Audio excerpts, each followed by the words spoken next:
a todos los que nos acompañan el día de hoy.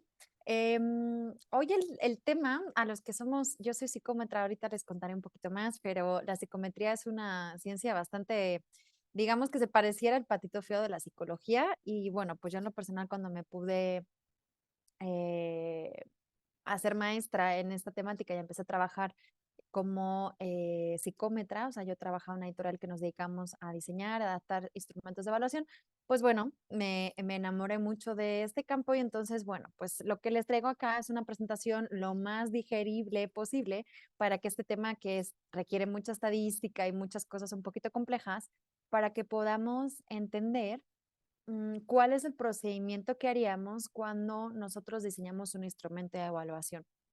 En el contexto, obviamente, de esta charla, lo voy a aterrizar dentro de la psicología, dado que es mi campo de expertise, pero obviamente esto puede aplicar a otra serie de tipos de cuestionarios para otro tipo de variables. Entonces, bueno, sin más dilación, pensé que tenía aquí una diapositiva para, perdón, en México está haciendo mucho frío y ando un poquito resfriada.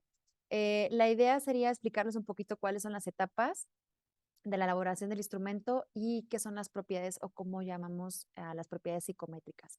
Y si nos queda un poquito de tiempo, entraremos en conceptos de confiabilidad, pero bueno, eso lo vamos a ir viendo en función del tiempo con el que contemos. La duda, cuando yo justo estaba terminando la universidad, la licenciatura de psicología, encontraba muchas veces esta duda y yo misma también me la planteé. ¿Los test funcionan? Y la verdad es que es un tema que genera como mucha controversia porque la gente dice que no funcionan. Yo también lo pensaba, yo pensaba que como el juicio clínico y el ojo del profesional no hay nada, pero es cierto, como les comento, que en el momento en el que yo empiezo a trabajar en TEA Ediciones, que es la editorial que publica muchos instrumentos de evaluación en lengua española, también acá en Latinoamérica, empiezo obviamente a meterme de lleno y me empiezo a dar cuenta de que al final se basan en matemáticas y las matemáticas nunca funcionan. Lo que sí es cierto es que en todo caso hay que tener en cuenta que un test psicológico no es una prueba del Cosmopolitan, no es un cuestionario que encontramos en una revista, sino que tenemos un instrumento que requiere un proceso de elaboración, que requiere de conocimientos científicos, de conocimientos de estadística, de conocimientos de psicometría, y que para poder evaluar o, perdón, diseñar ese tipo de instrumentos, a lo mejor podemos estar 3, 4, 5, 6, hasta 10 años trabajando en ello. Hay que hacer, bueno, no les hago spoiler, les dejo para que puedan mantener hasta el final el interés. Entonces, obviamente, el tema no es que si los test funcionan, es si elegimos el instrumento correcto, porque a veces lo que hacemos es que como no entendemos de psicometría, elegimos instrumentos que no tienen la base científica ni la solidez psicométrica para ello. Entonces, obviamente, pues no son válidos. Y lo que sucede también a veces es que las personas que los aplican no tienen la formación necesaria. Entonces, al final el test se lleva la mala fama, cuando en realidad es que las personas que lo están utilizando no lo están haciendo correctamente o no seleccionan el instrumento correcto en función de esos objetivos. Porque más allá de que sean buenos o malos, obviamente tenemos que saber cuál es nuestro objetivo y en función de eso poder elegir el instrumento que sea más adecuado para conseguir dichos fines. Entonces, bueno, yo soy española, a pesar de que vivo ya bastante tiempo en México y la verdad soy una aficionada al vino, me gusta mucho y esta plática tuve ocasión de compartirla en un congreso que se celebró en Logroño, que es donde está La Rioja, que si no lo saben es donde hacen unos vinos de los más famosos españoles. Y entonces me di cuenta de que elaborar un instrumento de evaluación es como hacer un buen vino. Obviamente encontramos muchos vinos en el supermercado y estarán de acuerdo conmigo de que no todos tienen la misma calidad y que también hay veces que depende un poco de los gustos. Pero en todo caso, es un proceso en el que tan importante es el tema de las uvas, es decir, como su fuente primaria, ¿no? De donde vamos el fruto, la base, que en este caso sería como por ejemplo la base teórica que lo subyace, como también es importante que tengamos en cuenta el entorno. ¿vale? Esto lo vamos a denominar como el estudio que nosotros hacemos, porque en el vino no solamente es cuestión de la uva. Antes de obtener esa uva que quizás hace el mejor vino, vamos a encontrar a numerosos enólogos y especialistas agrónomos que van a determinar cuál es el mejor terreno, cuál es el mejor riego, cómo adaptar las características del suelo al tipo de uva, a la región, al clima. Entonces, digamos que no solamente es que tengamos una buena uva, también tenemos que crear un entorno o un contexto en el que eso esté suficientemente nutrido para que la uva que consigamos sea la mejor de todas. Buenas tardes a todos los que se van a incorporar. Entonces, bueno, pues las etapas, obviamente todo requiere una planificación, como les decía, no estamos en un test de la Cosmopolitan, estamos haciendo un instrumento que fíjense, yo lo que aprendí, bueno, la presión que tenía cada día en mi oficina era, claro, en función de lo que yo estoy haciendo, se toman numerosas decisiones, entonces es importante que utilicemos un instrumento adecuado. ¿Por qué? Porque en función de los resultados, yo estoy decidiendo si ese niño que tengo delante va a requerir atención especial o no. Si esa persona que está aplicando este puesto va a entrar o no va a entrar. Eh, Tenemos muchas decisiones en nuestra mano cuando utilizamos los instrumentos. Entonces, obviamente, antes de todo, cuando lo queremos elaborar, porque podemos elaborarlo, está al alcance de todos, pues primero tenemos que saber qué test queremos obtener, ¿no? En el vino nosotros decidimos qué tipo de uva, qué vino. Queremos un blend, queremos uno de una única uva, queremos un vino joven, queremos un vino más fuerte, queremos uno más jugoso, queremos uno espumoso. Decidimos qué test, ¿no? Y ahí pues entramos en los requisitos de aplicación, longitud, tiempo y formato. No voy a tratar de no meterme demasiado en temas técnicos para que simplemente se lleven como la conciencia, como para también saber nociones básicas para poder elegir instrumentos cuando ustedes desarrollen sus funciones como profesionales. Luego también podemos identificar cómo innovar o hacer nuestro instrumento diferente, que también se hace con los vinos. Entonces podemos ver si es que queremos medir cosas diferentes, introducir algún tipo de aplicación diferente. Ahorita pues muchos de los test se están haciendo online, por ejemplo. Luego, determinar si nuestro terreno como profesionales es el adecuado, es decir, si tenemos los conocimientos técnicos y los recursos, tanto de tiempo como materiales, para, por ejemplo, elaborar un instrumento. Luego podemos determinar si el clima que tenemos es favorable. ¿A qué podría yo asemejarlo, no? En esta metáfora que estoy utilizando. Pues, por ejemplo, si la temática del instrumento es relevante, si cada vez hay más profesionales que están interesados en ello, si hay necesidad en la sociedad de poder medir esos instrumentos. Por ejemplo, hace unos años cuando yo estaba más de lleno trabajando en esto, pues hubo un auge, por ejemplo, en el TDAH en España. Entonces, la elaboración y de funciones ejecutivas. Entonces, por ejemplo, utilizar esos instrumentos o esas temáticas eran necesarias porque cada vez había más necesidad del mercado y de la sociedad de poder evaluar correctamente esos trastornos, como ahorita, por ejemplo, también sucede con el autismo. Y luego, obviamente, preparar el terreno. Y aquí hay una revisión bibliográfica extensa en el que tenemos, casi es hacer una tesis, en el que tenemos que documentarnos, tenemos que tener sustento en la parte teórica para partir de ahí construir.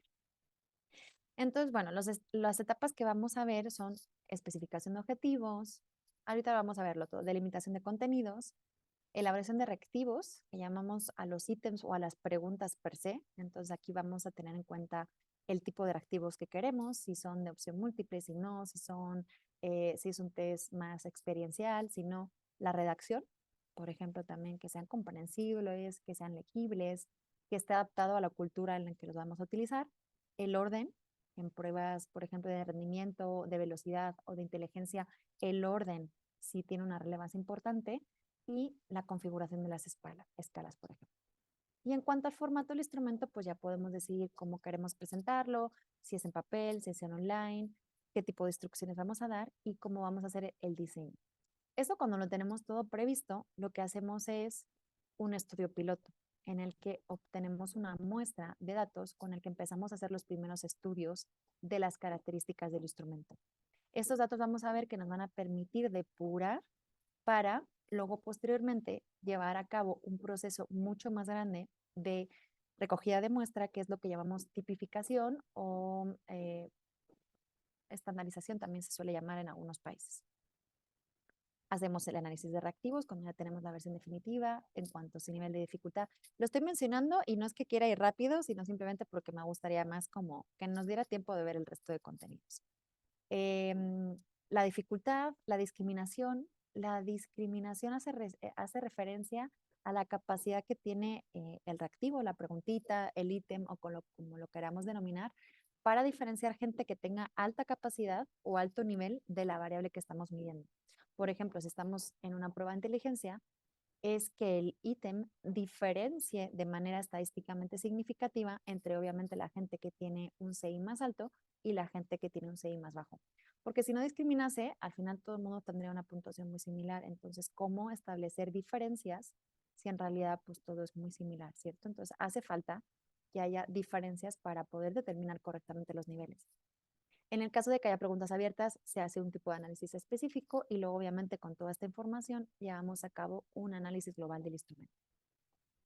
Y luego hay dos variables o propiedades psicométricas que, digamos, ocupan la siguiente parte de interés o de todo el trabajo, que es la confiabilidad, que luego explicamos un poco. La confiabilidad determina el grado en el que el instrumento evalúa lo que realmente queremos evaluar. Es decir, que si estamos haciendo una prueba de aptitud verbal, todas las preguntas que están en el test realmente miden aptitud verbal.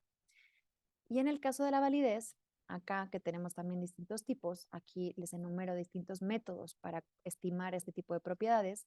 La validez hace referencia a con qué grado de confianza yo puedo extrapolar los resultados obtenidos, es decir, con qué grado en realidad el instrumento está midiendo lo que quiere medir, que sería similar a la confiabilidad, pero en el sentido eh,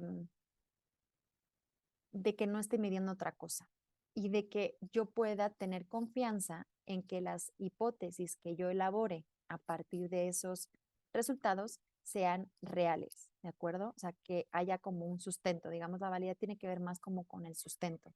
Entonces, por ejemplo, la validez de contenido normalmente se hace un estudio teórico o a veces hacen juicios, perdón, un estudio de jueces, de gente experta, o determinamos también en comparación con otros instrumentos. Si yo, por ejemplo, estoy haciendo una prueba nueva de inteligencia, lo que hago es correlacionarlo con los resultados, la aplico a una persona, bueno, a una de muchas personas, ¿no?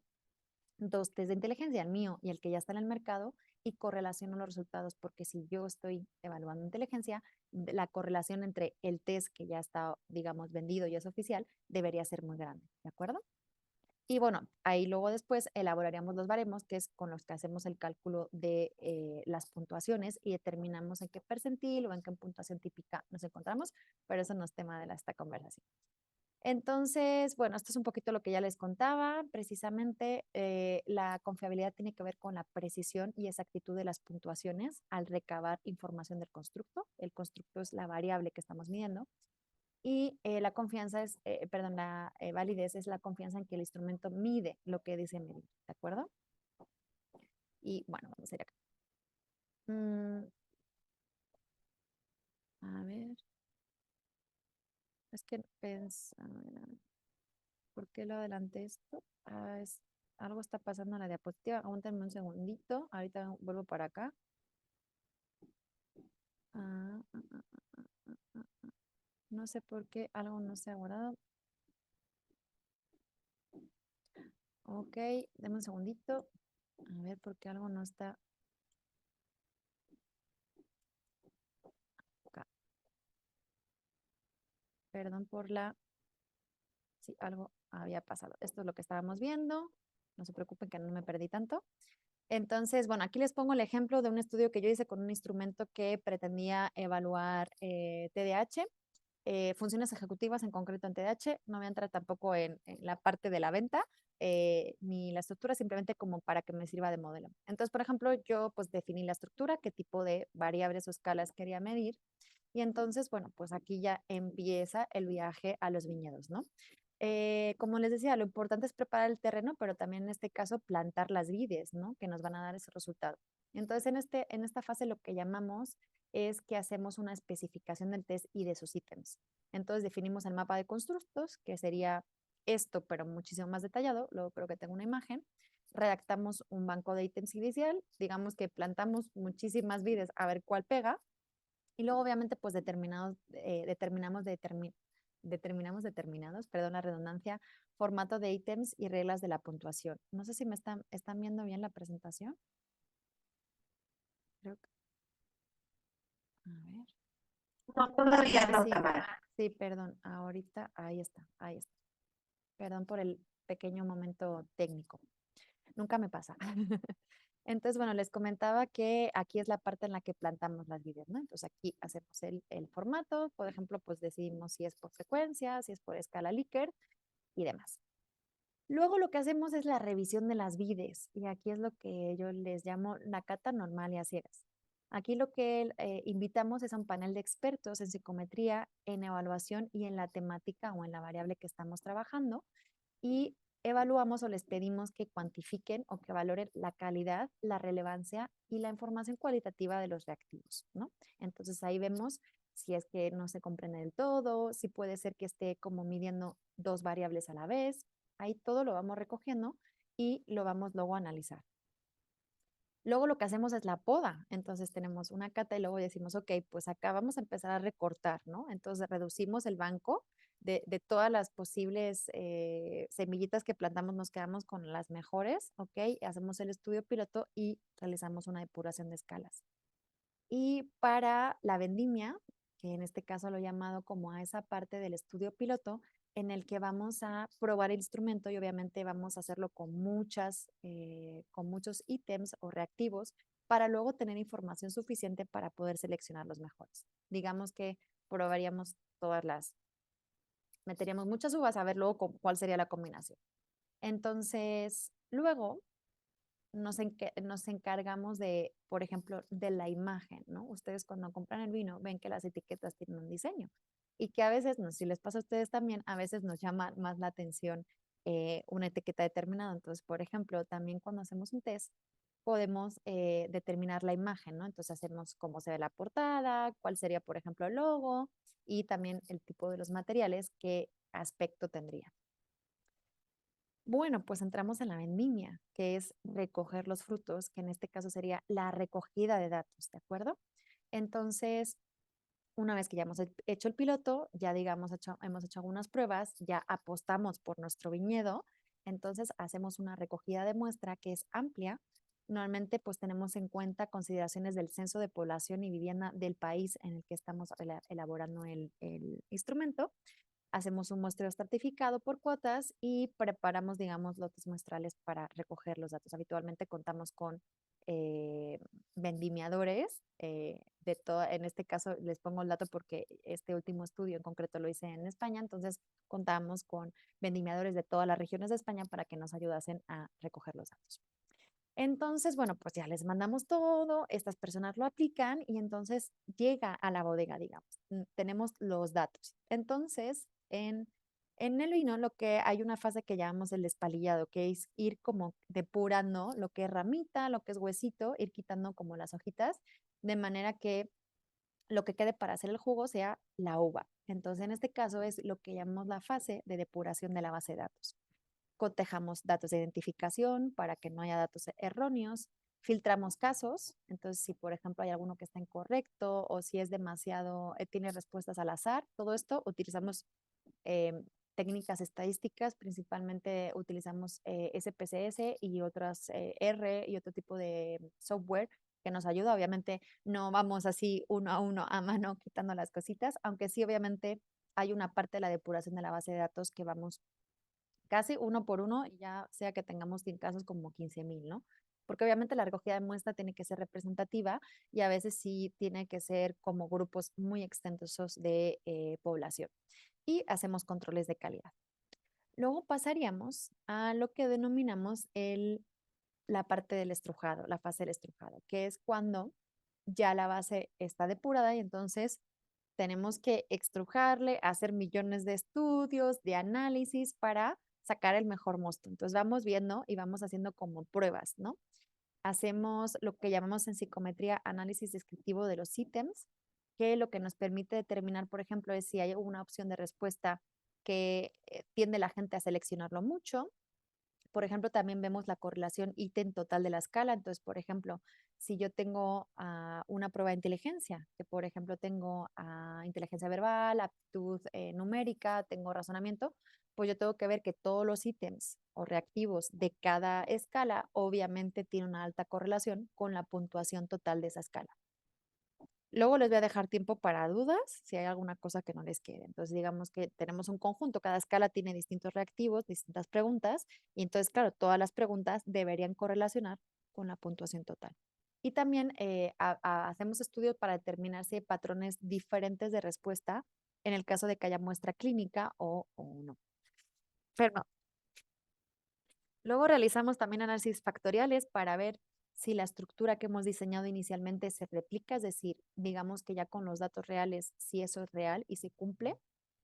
Analizamos la consistencia interna, que es un método dentro de la confiabilidad, y integramos todos esos datos con la valoración de expertos que hemos hecho en etapas anteriores. Entonces, digamos que hacemos pruebas, numerosos análisis, estrujamos los datos para ver qué son, qué características tiene lo que tenemos delante para poder tomar las decisiones adecuadas. Entonces, digamos que el trabajo se ve más o menos así. Entonces, trabajamos con sábanas de Excel enormes en el que, como ven, pues tenemos el número de ítem, el número de cuadernillo. Aquí tenemos el alfa, que es consistencia interna. Tenemos datos como la media de la desviación típica. Aquí tenemos cada uno de los ítems o reactivos, ¿ven? Y aquí tenemos, vamos poniendo cada uno de los porcentajes. Y bueno, establecemos determinados reglas en Excel para que nos dé la información visualmente un poquito más sencillo. Entonces, como ven, estos ítems son de atención, entonces, como ven, correlaciona mucho más alto con justo la escala de atención. Entonces, bueno, simplemente para que vean cómo, cómo es el tipo de trabajo. Pero obviamente todo eso es muy extenso. Y entonces, ¿cómo interpretamos todo eso que hacemos con esa infinitud de datos? Entonces, bueno, ahí ya pasamos a la confiabilidad, que es lo que ya he explicado. En este caso utilizamos distintos métodos.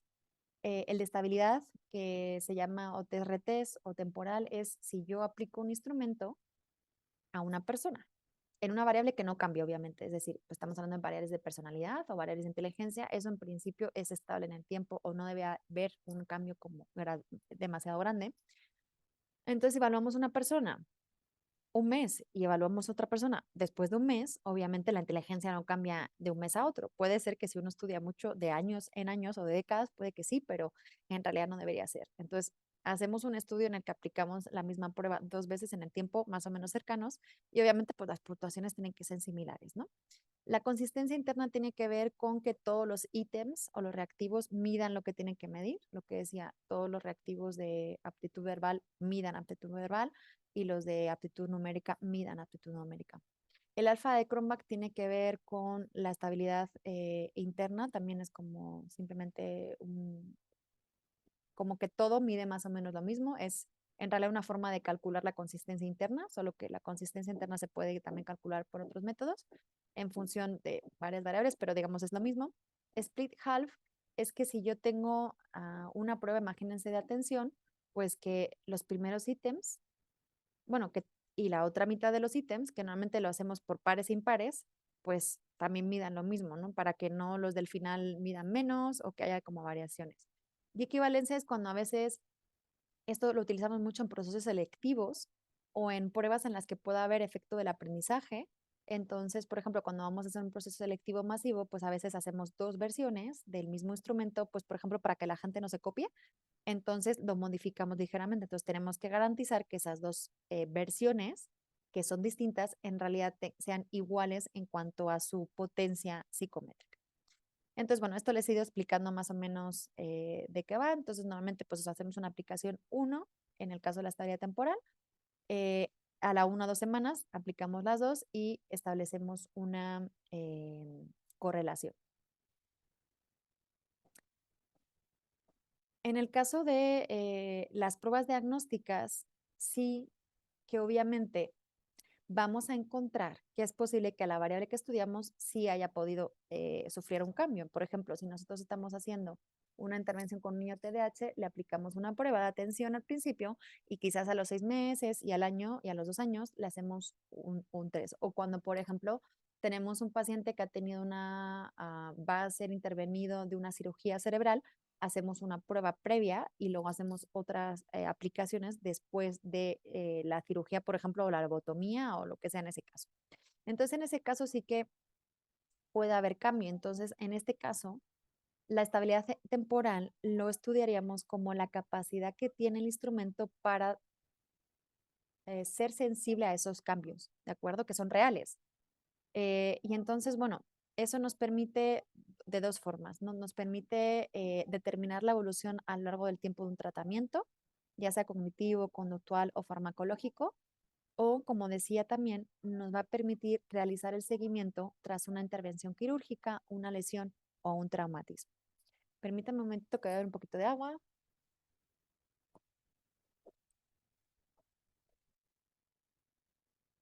Gracias. Entonces, bueno, como decía, este es más o menos lo que estaba diciendo. Entonces, tenemos que estar seguros antes de utilizar el instrumento de que la confiabilidad de la prueba es adecuada para determinar la validez que tiene utilizarlo en estos contextos, ¿de acuerdo? Entonces, bueno, aquí contaba ya el ejemplo. La la consistencia interna es normalmente el método más extendido. Habitualmente, muchas pruebas no tienen estudios de consistencia temporal ni de otros que vamos a ver, porque obviamente depende del tipo de instrumento, pero sí casi todos, o al menos cuando utilizan un instrumento, tienen que garantizar que al menos sí tiene la consistencia interna. O sea, seguro y algún estudio de validez, al menos que tenga esto. Entonces, lo que miden es de modo consistente, si todos los reactivos miden de modo consistente el mismo constructo subyacente. Constructo, de nuevo le repito, que es la variable que estamos evaluando. Habitualmente se analiza por medio de coeficientes de correlación, que es entre las puntuaciones, ya les he explicado antes, entre el conjunto de reactivos y la puntuación total. Y como también les comentaba, el coeficiente alfa de Cronbach es el más utilizado en el contexto de las ciencias sociales. Habitualmente, en términos generales, nunca se recomienda que las decisiones en torno a una persona, a un individuo, se tomen exclusivamente en base a un único instrumento. Habitualmente, en general, todos, no es como una prueba médica que a veces es irrefutable.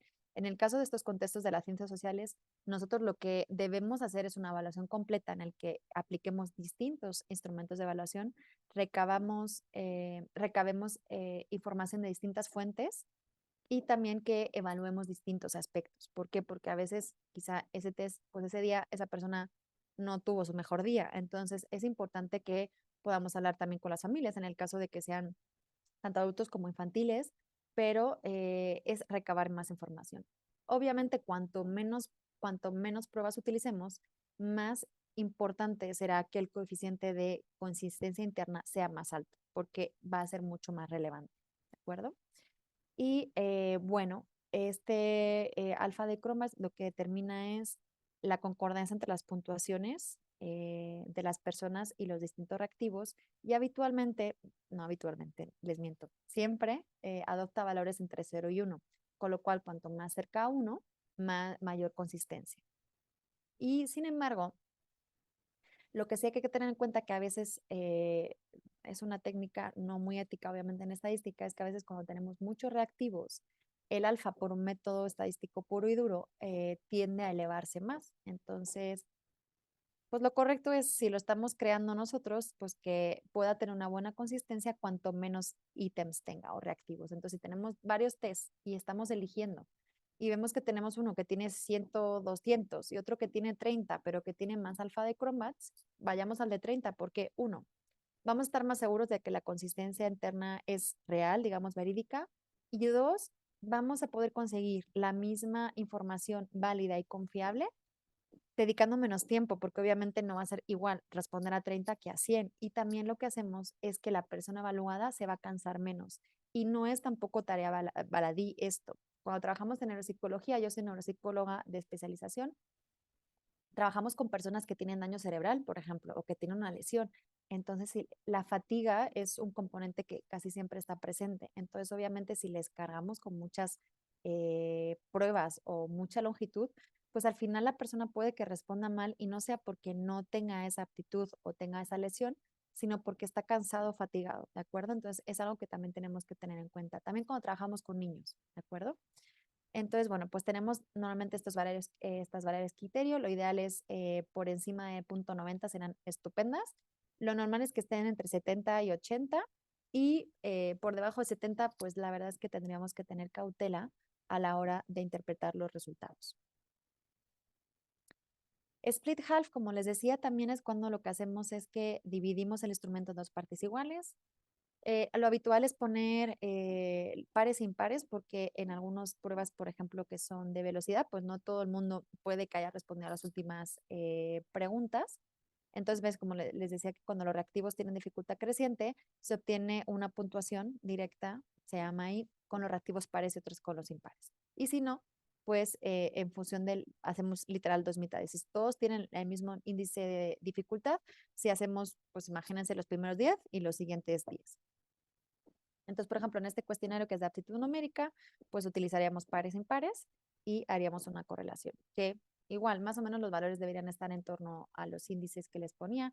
Lo ideal es que estén por encima de 0,70. Y en el caso de equivalencia, ya les comentaba también que es cuando puede haber efecto del aprendizaje, en el que también, por ejemplo, haya personas o tareas en las que si yo lo aplico muchas veces porque tengo que hacer seguimiento al niño, por ejemplo, de ese instrumento, pues obviamente cuanto más, si hay riesgo de que esa persona se aprenda las respuestas, pues no nos interesa. Entonces, en algunos casos, en muchos tipos de test de inteligencia, a veces tienen dos versiones para que precisamente podamos trabajar con ello.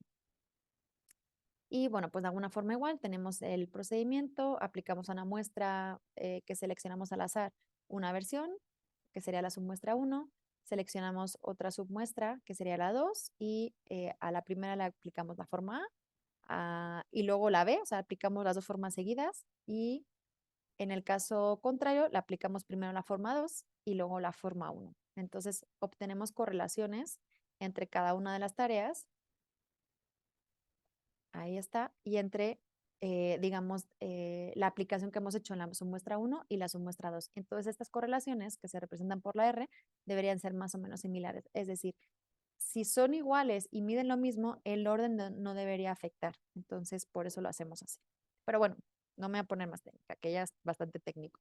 Luego entraríamos ya en la parte de maceración, fermentación y remontado, ¿no? Porque el vino pues te tiene que fermentar y luego van como limpiando las levaduras y van haciendo como que lo que está abajo suba y etcétera. Entonces acá lo que hacíamos es que hacemos un análisis iterativo de ítems y depuramos las escalas. Entonces hacemos de nuevo los análisis, los volvemos a hacer, los modificamos, configuramos las escalas y seguimos. Entonces hacemos igual como de abajo arriba, movemos y de todo para ver cuál es la combinación correcta. Y entonces ahí ya, como en el vino, el test va adquiriendo su color y su estructura final. Ya tenemos más claro cuáles son los reactivos que funcionan, ya tenemos más claro si la estructura que habíamos pensado está bien hecha, ya tenemos más claro cuántos ítems o reactivos va a ir por escala, etcétera. Y entonces ahí pues ya vamos determinando, ¿no? O sea, en función de todos los estudios que les he comentado, más otros que ya serían motivo de otra explicación. Entonces, luego vendría la parte del descube, o lo que se llama vino también la fermentación maloláctica. En este caso, ya digamos es que lo sacamos de las primeras cubas, entonces ya hay otra parte, entonces lo que hacemos es que de todos los numeritos que tenemos, de todos los datos que tenemos, lo que vamos a ver es cómo se define o cómo se materializa, ¿no? Entonces, lo importante acá, lo que sería como el trasiego del test, es configurar las escalas finales. Como decía, estamos haciendo numerosos análisis, vamos quitando una cosa, ponemos, le subimos, le bajamos, vamos haciendo, de verdad es una labor de mucha paciencia y dedicación. Entonces, pero tenemos, ya les enseñaba, ¿no? Esas sábanas de datos, entonces lo que tenemos que hacer es con esos datos sacar justo el mejor resultado y con eso lo que hacemos es traducir todas esas cifras, todos esos números que tenemos, los vamos a traducir en algo real. En este caso, lo que llamaríamos los materiales definitivos, que ya es cuando hacemos el diseño, contamos con el departamento que se encarga de eso, lo ponemos bonito, en este caso pues ya metemos, por ejemplo, los datos demográficos, todo como nosotros queramos y hayamos previsto. Obviamente siempre hay una parte en la que, por ejemplo, en cuanto al diseño, podemos cambiar de opinión en algunos casos porque tenemos que centrarnos en los datos. Por eso les decía, el procedimiento es muy minucioso y es científico cuando un instrumento es válido, confiable y es bueno, digamos, cuando no es un test cualquiera que hace cualquiera que se le ocurrió.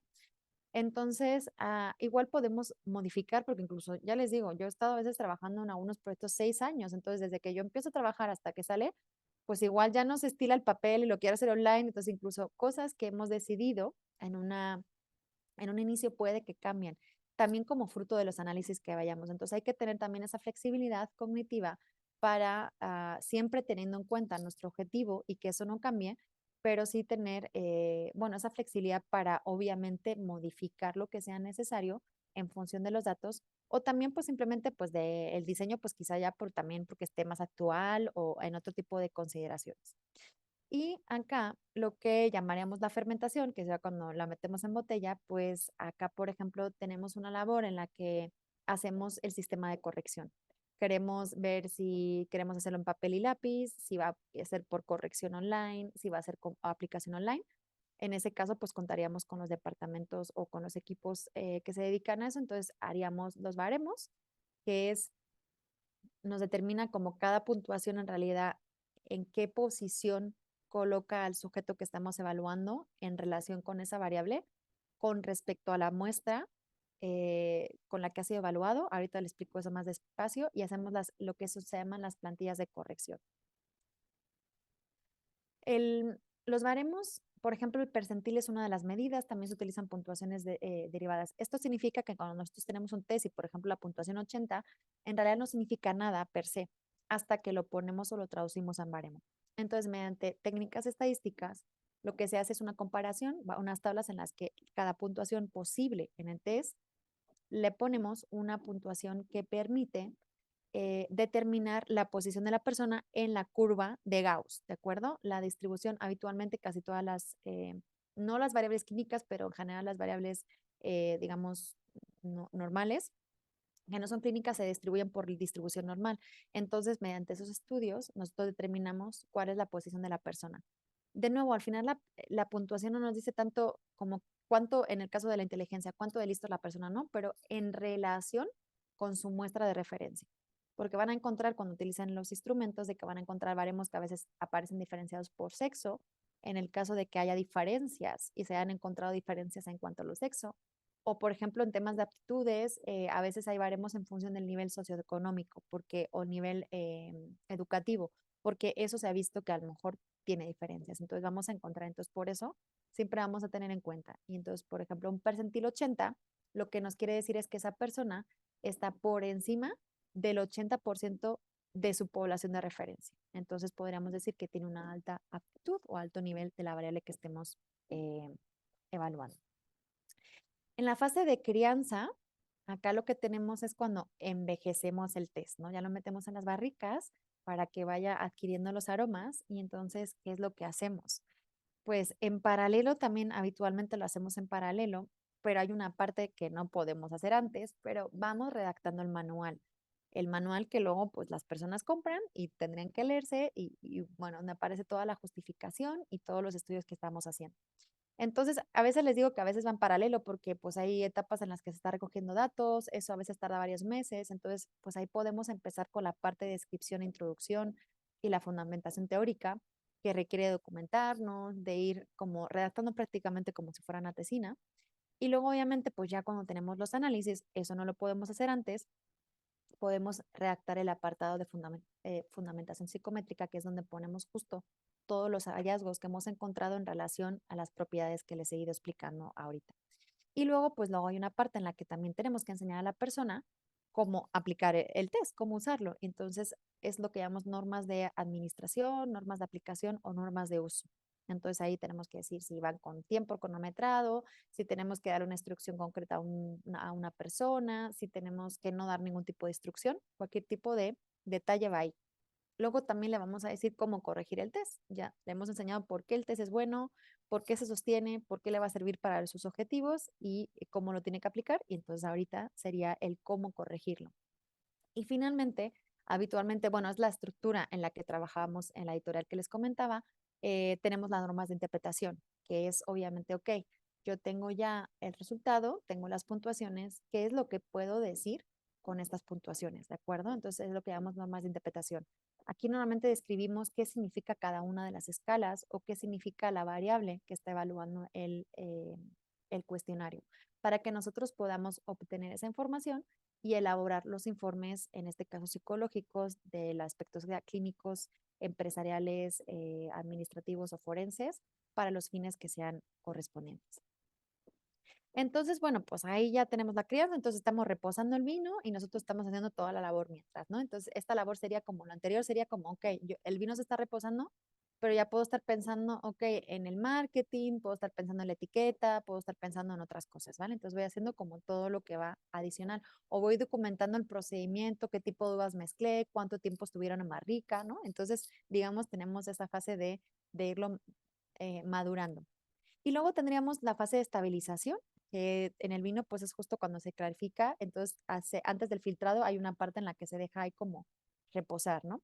Y entonces aquí lo que hacemos es evitar la presencia de precipitados o pozos cuando el test llegue al usuario. Traducido, en el contexto que estamos hablando, es eliminamos residuos, es decir, pues cualquier cosa que no esté todavía muy hilada, algún dato que todavía no esté muy revisado, probamos todo, si es informatizado, pues hacemos millones de pruebas, hacemos un proceso de revisión del manual, de los materiales, de todo. Y el objetivo en este caso es conseguir el test la mayor calidad, tanto técnica como práctica. Porque si hacemos un test muy bueno, pero la gente que lo va a utilizar, en este caso los profesionales de psicología, por el contexto en el que estamos hablando, no consiguen saber cómo aplicarlo, pues al final pues hemos hecho un pan con buenas tortas, decimos en España, entonces al final no nos sirve de nada, ¿de acuerdo? Entonces es importante que también tengamos esa conciencia de la experiencia del usuario final, que en este caso son los profesionales, para que se pueda utilizar correctamente. Y finalmente, entraríamos como a la fase de embotellado, que es, digamos, pues ponerlo bonito, digamos, hacer como el empaque, el diseño. Entonces aquí, pues definiríamos la etiqueta, que en este caso, en equivalencia a un test de evaluación, sería como la maquetación final en cuanto al diseño editorial, el diseño final también editorial de los materiales, del manual, de cualquier tipo de flyer, información, comunicación también, porque también vamos obviamente a querer vender nuestro instrumento, ¿no? Y que llegue cada vez a más personas para que puedan beneficiarse de él. Entonces vamos a comenzar también con temas de acciones de comunicación. Podemos hacer un webinar, podemos hacer videos demostrativos de cómo se utiliza, hacer folletos, hacer flyers de promoción, etcétera. Y luego, bueno, obviamente la puesta a la venta, ya cuando lo tenemos embotellado, bonito, con su etiqueta, su corchito, su sello, pues el tema ahí sería ya llevarlos a los puntos de venta para que la gente lo compre. Y después de que ya está en venta, pues sería lo que sería hacer catas, ¿no? Hacemos formaciones, podemos hacer capacitaciones para enseñar a utilizar el instrumento correctamente.